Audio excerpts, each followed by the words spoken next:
El polémico tema de la vigilancia en Internet llegó a nuevas proporciones en el 2013. Ese año nos enteramos, gracias a Edward Snowden, de que la NSA ha estado espiando las comunicaciones digitales de millones de personas en todo el mundo. ¿Cómo es posible que pase esto? ¿Qué quiere decir? ¿Y qué podemos hacer al respecto? Bien, primero lo primero, las reglas del juego. La naturaleza digital de la información en Internet implica que todo lo que hacemos en línea, absolutamente todo, deja una huella. Lo que llamamos enviar información viene siendo más bien copiar información. Por muy mágico que parezca, Skype no es un programa que comunica solo a dos computadores. Las videollamadas, al igual que todo lo demás, son secuencias de unos y ceros, y esa información, debido a la arquitectura de Internet, se copia muchas veces hasta llegar a su destino.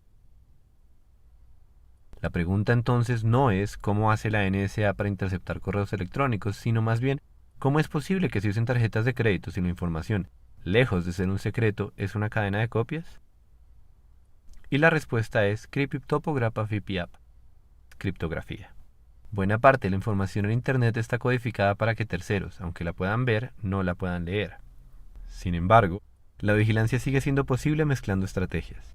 Hay una parte bastante prosaica que consiste en intervenir los cables de Internet, esos que ya mencionamos en otra ocasión. Otra parte consiste en forzar a las empresas privadas que recolectan datos masivos sobre sus usuarios a que entreguen esa información cuando una orden legal lo permite. No obstante, el escándalo reciente va mucho más allá. Por los leaks de Snowden nos enteramos de que la NSA, en colaboración con su homólogo británico, intervinieron también las redes privadas que conectan los centros de datos de Google y Yahoo en todo el mundo. Esas redes no son parte de Internet y la información que circula por ahí no está encriptada. Para colmo, nos enteramos también de que la NSA tiene un contrato con la RSA, una empresa que vende programas de cifrado a otras empresas, para que incluyeran una puerta trasera en sus sistemas de criptografía. Entonces sí, hay una enorme cantidad de información acerca de todos nosotros y existen también los caminos para que esa información llegue al alcance de los organismos encargados de vigilar. Pero la historia no termina ahí. Es importante tener en cuenta un punto clave que a muchos se les escapa, y es que la vigilancia en el mundo digital no solo se trata de la información que uno envía y recibe, se trata, sobre todo, de minería de datos, es decir, combinar grandes cantidades de información para encontrar patrones. Lo de interceptar comunicaciones es de principiantes, el verdadero arte está en interpretar metadatos. Por ejemplo, el GPS de tu celular nos dice exactamente dónde has estado, pero si lo cotejamos con el GPS de otra persona, sabemos además que estuvieron juntos a tal hora y en tal lugar. ¿Te asusta saber esto? La cantidad de cosas que se pueden inferir analizando datos es francamente asombrosa. Y si a muchos ya les incomodaba saber que, por ejemplo, Target tiene una base de datos que le permite identificar mujeres embarazadas estudiando cómo cambian sus hábitos de consumo, la cosa solo se pone peor cuando nos enteramos de que los gobiernos también pueden llegar a saber tanto acerca de nosotros.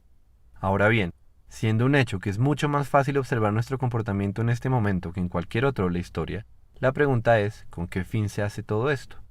Debemos tener en cuenta que la información que producimos a diario es valiosa en muchos sentidos y es por eso que hay tanta gente interesada en recopilarla y analizarla. Sirve para investigar problemas sociales y científicos, sirve para sostener modelos de negocios como el de Google y sirve también para vigilar a la población. Lo cual nos deja con un enorme problema de confianza. ¿Podemos estar seguros de que esa información será utilizada para el bien de la sociedad? Obviamente esa pregunta no la podemos responder acá, pero sí es importante entender que la vigilancia no solo le concierne a los bandidos. Para empezar, la información tiene distintos sentidos en distintos contextos. Por eso es tan difícil dar una definición de privacidad que abarque todas las cosas que unos y otros consideran privadas. En últimas, nuestro derecho a la privacidad es el derecho a controlar el modo en que se interpreta cierta información sobre nosotros mismos, y eso implica tomar decisiones sobre los contextos en los que queremos que se conozcan nuestros datos personales. Otra gran razón por la cual esto no es solo un problema para los bandidos es que en cierto sentido todos somos criminales. Sonará raro porque es algo en lo que tal vez no pensamos seguido, pero el hecho es que las leyes nunca son perfectas. Antes bien, hay tantas leyes y son a veces tan ambiguas que todos nos salimos del marco legal sin darnos cuenta. Por demás, es casi imposible encontrar a una persona que no haya roto alguna ley a conciencia, que arroje la primera piedra al que nunca ha descargado un MP3. El miedo puntual que se sigue de este argumento es el posible uso de justicia selectiva.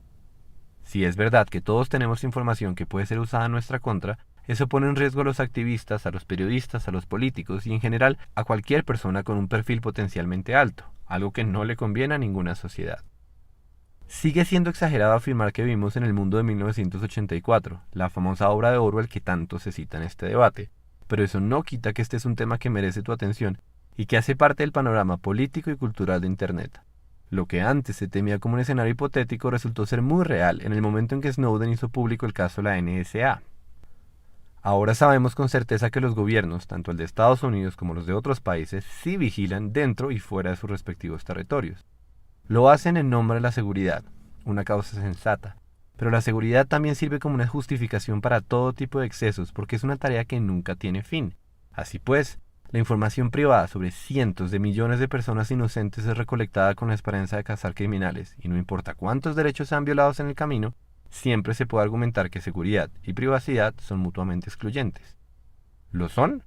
¿Es posible encontrar un balance? Debemos darnos cuenta de que necesitamos integrar otros términos en la reflexión.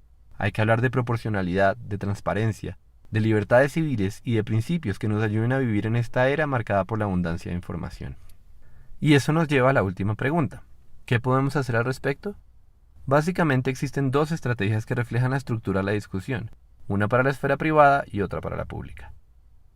La primera consiste en aprender a proteger la información que quieres mantener privada usando criptografía y otro tipo de herramientas. Hay varios manuales en internet que explican cómo hacer todo esto. La segunda opción es ayudar a fortalecer un sistema legal que sirva para garantizar los derechos de todos. Es en esta línea que se encuentran propuestas como los 13 principios internacionales sobre derechos humanos y vigilancia estatal. Esta información y otras tantas cosas que no alcanzamos a decir están en la descripción del video. Sigue los links.